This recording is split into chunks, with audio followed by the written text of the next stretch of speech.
Bonjour et bienvenue dans ce nouvel épisode du podcast Cœur de mission. Bouclez vos ceintures, nous partons aux Philippines. Clotilde est partie 1 an en mission comme médecin dans une petite clinique au cœur d'un village sur une île du lac. Elle nous raconte comment cette année lui a appris à lâcher prise, à relativiser et à vivre pleinement chaque moment, tout en devenant une grande sœur et un repère pour 4 adolescentes au parcours de vie bouleversant. Magandang umaga, ça veut dire bonjour en philippin, enfin en tagalog. Je suis partie en mission 1 an aux Philippines, à Talim Island. Je suis partie en tant que médecin dans une petite clinique. On appelait ça la clinique, mais c'était plutôt l'équivalent d'un cabinet de médecine générale. Et c'était vraiment de la médecine générale assez simple, avec toutes les petites urgences qu'on peut imaginer, dans un tout petit village. Donc je suis partie en 2023 pendant 1 an.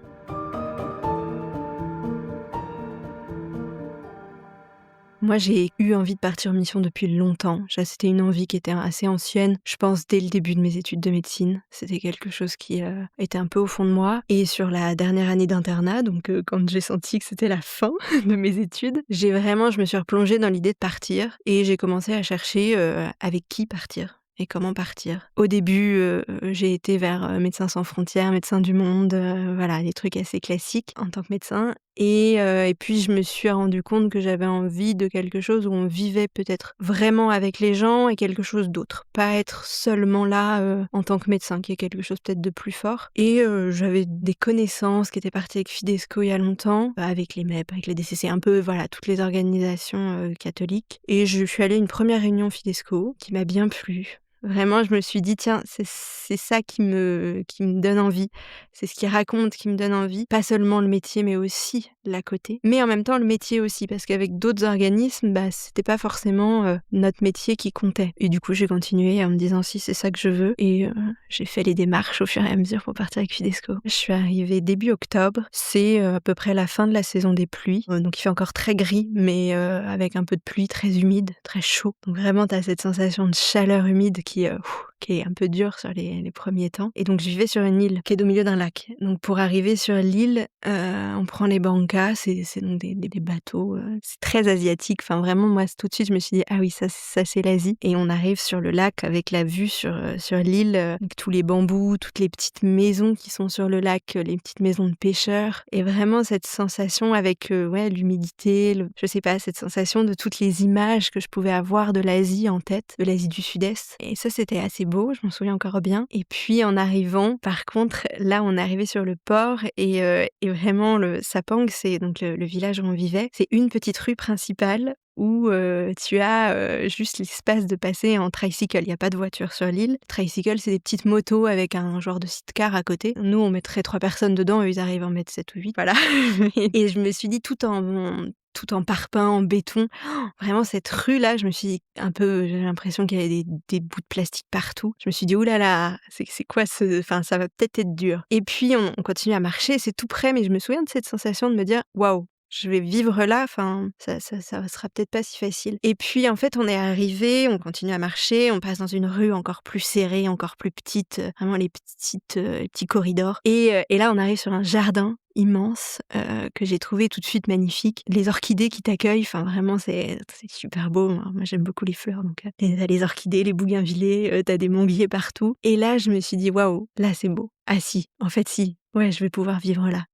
Ça va être chouette». Et vraiment ce jardin, c'était ma bouffée d'air aussi. Enfin, moi je travaillais sur cette rue principale dans la clinique, qui était quand même une grande maison en fait. La clinique assez lumineuse, il y avait des fenêtres. Et puis on vivait dans ce jardin qui en fait à 50 mètres. Hein. Mais vraiment c'était hyper agréable et j'aimais beaucoup ce petit jardin. Ils appelaient ça bukid. Bukid, ça veut dire ferme, parce que derrière, après le jardin, il y a la cuisine, et derrière la cuisine, il y avait une ferme. Voilà, avec les poules, les cochons, une ferme.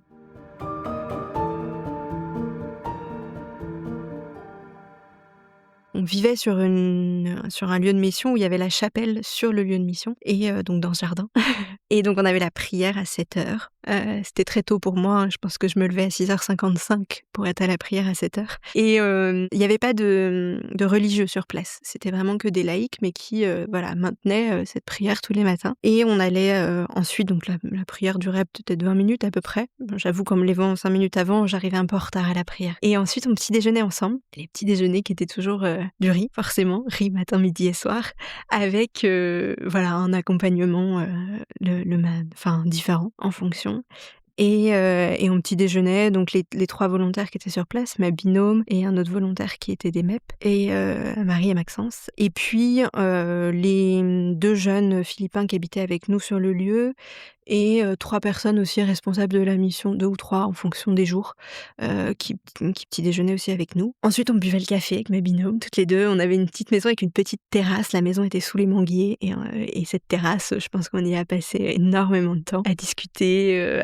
voilà, toutes les 2 et donc à boire notre café, c'était important le matin. Et puis ensuite, à 8h30, moi je commençais la clinique à 8h30. Il y avait déjà du monde qui attendait devant quand j'arrivais. Si tu veux, il y a pas de rendez-vous. Donc les patients arrivent, le matin et puis, la secrétaire faisait une liste, au fur et à mesure de leur arrivée. Elle arrivait aussi à 8h30, on arrivait tous à 8h30, mais eux savaient dire, qui était arrivé en premier et du coup, elle mettait sur sa liste, qui on devait prendre dans l'ordre. Alors la première fois, ça fait bizarre parce que tu vois énormément de monde devant la porte et tu te dis: «Mais c'est pas possible, je vais pas y arriver, je vais pas pouvoir voir tout le monde» et en fait, déjà on s'habitue, on prend le rythme et puis, on faisait des consultations jusque, midi environ et puis on reprenait l'après-midi à 14h30. En gros, dans la journée, au maximum, on voyait une trentaine de patients et on faisait toujours les consultations à 2 avec alors elle est sage-femme de formation, mais un peu comme si elle était infirmière. Até Até, ça veut dire grande sœur en philippin et on utilise beaucoup Até et Kuya, ça veut dire grand frère. Et donc dans la clinique, moi je faisais les consultations avec Ella et puis, il y avait Ilang, la secrétaire, qui elle prenait, les constances, la tension, la température, avant que les patients arrivent à la consultation. Alors c'est marrant parce que c'est vraiment une salle commune presque, hein, il y avait pas de salle de consultation, on était à peine cachés derrière un paravent. Bon bah voilà, faut apprendre, le secret médical est pas le même qu'ailleurs. Enfin en tout cas, on fait différemment. Et puis il y avait une petite pharmacie dans la clinique aussi et donc il y avait une kiné, Isti, qui s'occupait aussi des massages, qui elle avait un peu plus une petite salle, mais dans laquelle il faisait très très chaud et moi j'arrivais pas à faire les consultations dans cette salle, il faisait trop chaud. Donc voilà, jusqu'à 10h on faisait, ouais, je sais pas combien on faisait de consultations. On faisait des consultations à la chaîne, un peu de tout, jusqu'à 10h. À 10h on faisait le goûter. C'était hyper important le goûter. Et là, ce qui était marrant, c'est qu'il y a du monde qui attend dehors, mais tout s'arrête. On arrête tout. On va prendre le merienda, c'est hyper important aux Philippines le merienda. Donc il disait ça aux gens qui attendaient dehors et personne ne râle. Tout le monde attend, c'est normal d'attendre. Au début, ça fait bizarre, on n'est pas habitué. Et puis, à midi, on arrêtait. En général, on avait quand même fait la majorité des patients à midi. Et puis, dans l'après-midi, je revenais vers 14h30 et on refaisait une partie des patients. On finissait assez tôt, hein, vers 16h, 16h30. On avait fini en général. Et pareil, hein, l'après-midi, il y avait aussi le merienda, c'était aussi important. Mais un peu moins institutionnalisé, si je peux dire. Bon, c'était plus ou moins à telle heure ou s'il y avait pas de patients. Les jours se ressemblaient tout en sans se ressembler, c'était un peu marrant parce qu'il y avait des jours où il y avait pas de patients. Je sais pas pourquoi. Souvent, au fur et à mesure de la semaine, tu avais de moins en moins de patients. Le lundi, on en avait énormément et puis de moins en moins au fur et à mesure de la semaine. Et puis des fois, d'un seul coup, tu avais un patient qui arrivait, c'était une urgence, fallait le prendre avant tout le monde et puis on s'en occupait. Ça, c'était assez étonnant. Et le soir, donc je rentrais le soir après, donc en général vers 17h. Là, j'avais 1 heure, c'était un peu ma pause où j'étais toute seule. J'étais toute seule à la maison et j'aimais bien ce temps, où j'étais un petit peu, en solo. Et le soir, en fait, dans le lieu de mission où on habitait avec 8 jeunes, 4 garçons et 4 filles, des adolescents, en gros, entre 11 et 18 ans. Et du coup, on mangeait tous ensemble, le soir. Donc les ados, les 2 responsables philippins et puis, nous, les 3 volontaires. Du riz encore évidemment, hein, c'était bien matin, midi et soir. Mais c'était assez, on s'habitue, c'est assez sympa de se mettre les pieds sous la table, hein, déjà du coup on cuisinait très rarement et c'était génial parce que c'était des grandes tablées, tout le monde discutait, ça partait dans tous les sens, des ados quoi. Et après le dîner, donc la vaisselle bien évidemment, on faisait la vaisselle, c'était un peu étonnant parce que c'était des grandes bassines d'eau, tu avais toujours quelqu'un qui pompait de l'eau et il y avait de l'eau à profusion et puis tu fais la vaisselle à même le sol et tu ranges les trucs dans les armoires qui sont, enfin c'est pas des armoires, c'est des tables où ça sèche. C'est les responsables des Philippines, qui nous ont accompagnés, qui m'avaient dit, je crois, c'est un grand camp scout qui s'est installé. J'avais bien aimé cette expression et je retrouvais assez ça. Et souvent après, on faisait soirée jeux. Le mercredi, c'était soirée film, mais sinon, c'était jeux de société ou devoirs ou discussions avec l'un, avec l'autre. Voilà, des soirées assez calmes et tranquilles. Ah oui, j'ai oublié, il y avait l'adoration de 18h à 18h30. Ça, c'était vraiment aussi tous les jours avant le dîner. Et ça, c'était un moment aussi très important. J'avais vraiment cette pause-là de 1 heure, de 17 à 18h où ça me permettait d'être seule et j'avais besoin de ce moment aussi toute seule. Et puis après, de rejoindre tout le monde à la prière et d'avoir cette demi-heure d'adoration, suivie de la soirée avec les ados où, voilà, on oublie tout. Ça permet aussi de déposer toute la journée et toutes les difficultés de la journée. Et ça, c'était vraiment chouette.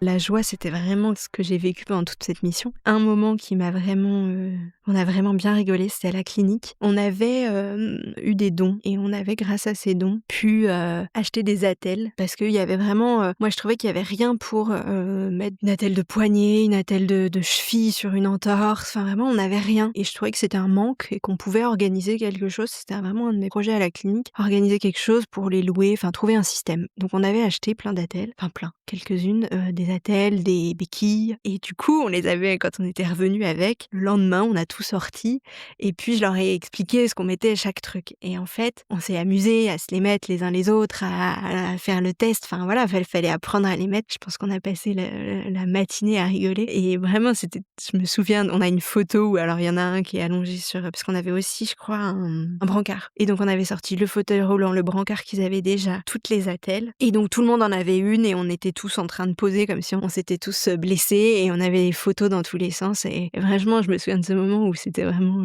ouais, c'était vraiment drôle, on a beaucoup rigolé, mais à la clinique on a rigolé mais avec plein de choses. Enfin, on avait retrouvé aussi dans le grenier des grosses balles de sport, de vraiment les gros ballons qu'on pourrait voir en kiné ou trucs comme ça et du coup on en avait ressorti pour voir ce qu'on pouvait faire avec. Je crois qu'on en a pas fait grand chose, mais du coup il y avait toujours un qui était assis dessus qui finissait par se casser la figure et tout le monde éclatait de rire.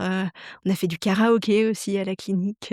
Vraiment, il y avait tous ces temps de partage et de joie de vivre, en fait. Enfin, je pense vraiment qu'eux étaient heureux d'être là, heureux d'avoir ce boulot et ils l'exprimaient, enfin, étaient, vraiment dans une joie d'être là et moi aussi, j'étais vraiment heureuse d'être avec eux et donc on a énormément de moments de joie et de joie partout. Enfin, après, voilà, ce que je disais avec les ados, c'était aussi hyper joyeux tout le temps.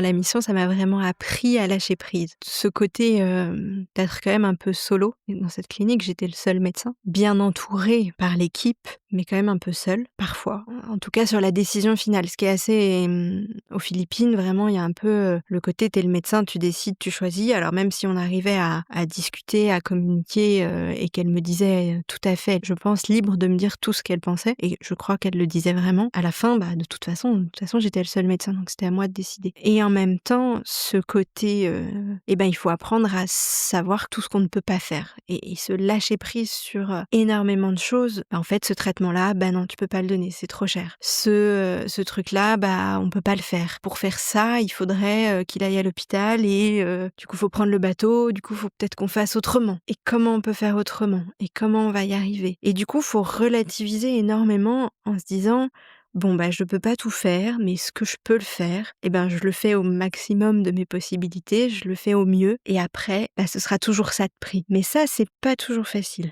Des fois, bah, on se dit si on était en France, eh ben, il y aurait pas eu ce problème, on n'aurait pas eu à se poser cette question, on aurait fait ce qu'on devait faire. Voilà, c'est comme ça. Mais ça m'a aussi appris à beaucoup relativiser les choses, vraiment dans un sens positif, à se dire bon bah, en fait, faut aussi laisser faire, se laisser porter, accepter qu'on ne sait pas tout faire, qu'on ne peut pas tout faire, et c'est tout, c'est comme ça. Et ça permet aussi aujourd'hui finalement d'avoir un certain lâcher prise sur d'autres choses. Alors toutes ces petites choses que je pouvais pas faire là-bas, médicalement, on peut les faire en France, donc c'est pas vraiment ça, mais ça apprend à prendre plus de distance, plus de lâcher prise. Des fois, il faut juste laisser le temps aux choses. Et ça, j'ai vraiment appris aux Philippines ce côté laissons agir les choses, laissons le temps, laissons poser. Et pour se comprendre, bah pareil, il faut laisser un peu du temps et faire les choses calmement. Et lâcher prise sur ce qu'on peut pas faire. C'est tout, on peut pas le faire.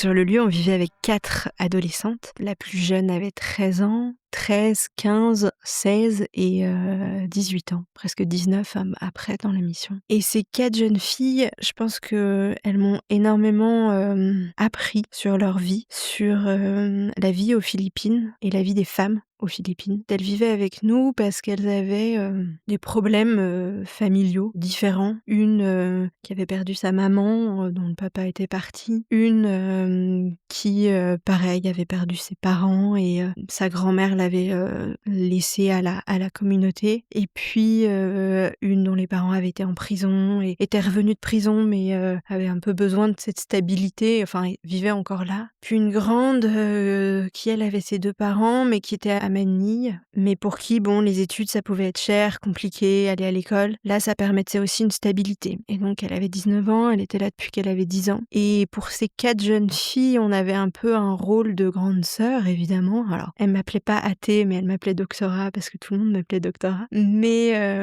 vraiment on avait ce rôle de grande sœur avec Marie. Et c'est vrai qu'elles m'ont touchée, ces 4 filles. Elles m'ont touchée dans leur vie, dans la difficulté de leur vie et en même temps dans leur joie de vivre à côté. Elles avaient des histoires de vie qui sont folles. Enfin, pour moi, c'est vraiment hallucinant. Enfin, on n'entend pas ces histoires de vie. On vit rarement avec des gens qui ont de telles difficultés. Enfin, une vie si difficile dès petite, dès l'enfance, de traumatismes profonds et violents. Mais on voit aussi c'est aussi la beauté de l'enfance qu'elles avaient encore et de continuer à vivre, de cette joie de vivre. Et en même temps, elles avaient un besoin d'amour qui était aussi très important. On sentait qu'elles cherchaient à trouver aussi avec nous, avec les volontaires. Et en même temps, c'est ça qui est horrible aussi, c'est de partir à un moment. Et du coup, de les laisser sans savoir ce qui leur arrivera, sans savoir dans quelles conditions, sans savoir si ce qu'on a fait pour elles leur seront utiles ou pas. Et ça, c'est quelque chose qui est vraiment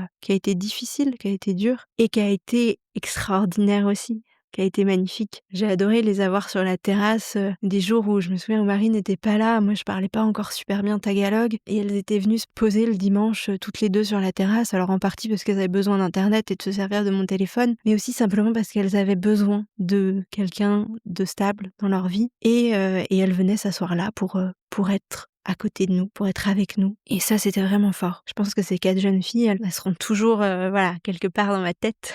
Et j'aurais toujours envie de faire des choses pour elles ailleurs, en pensant à elles ailleurs, sur tout ce qu'elles ont pu vivre en tant que jeunes femmes, et bien de se dire que c'est aussi important de faire des choses pour les femmes, pour les droits des femmes, parce que ce qu'elles vivent aux Philippines, nous, on a la chance de ne pas le vivre en France. En tout cas, moi, j'ai cette chance, parce que en France, il y a plein de gens qui l'ont vécu. La même chose qu'elle. Mais moi, j'ai eu cette chance et je pense qu'il faut continuer à pouvoir offrir cette chance à toutes ces jeunes filles. Merci Clotilde de nous avoir partagé ton année aux Philippines. Ton témoignage nous rappelle que la mission est avant tout humaine, qu'elle transforme autant ceux qui partent que ceux qui sont accueillis. Entre rires, défis et moments de foi, tu nous montres que l'engagement peut s'incarner dans la présence, la patience et la confiance. Si cet épisode vous a plu, n'hésitez pas à le partager, à laisser un commentaire et à vous abonner sur nos réseaux sociaux. Et si vous aussi vous sentez l'envie de partir en mission, venez faire un tour sur notre site internet fidesco.fr/partir. On se retrouve le mois prochain pour un nouvel épisode de Cœur de Mission, et cette fois-ci, direction l'Angola. À bientôt!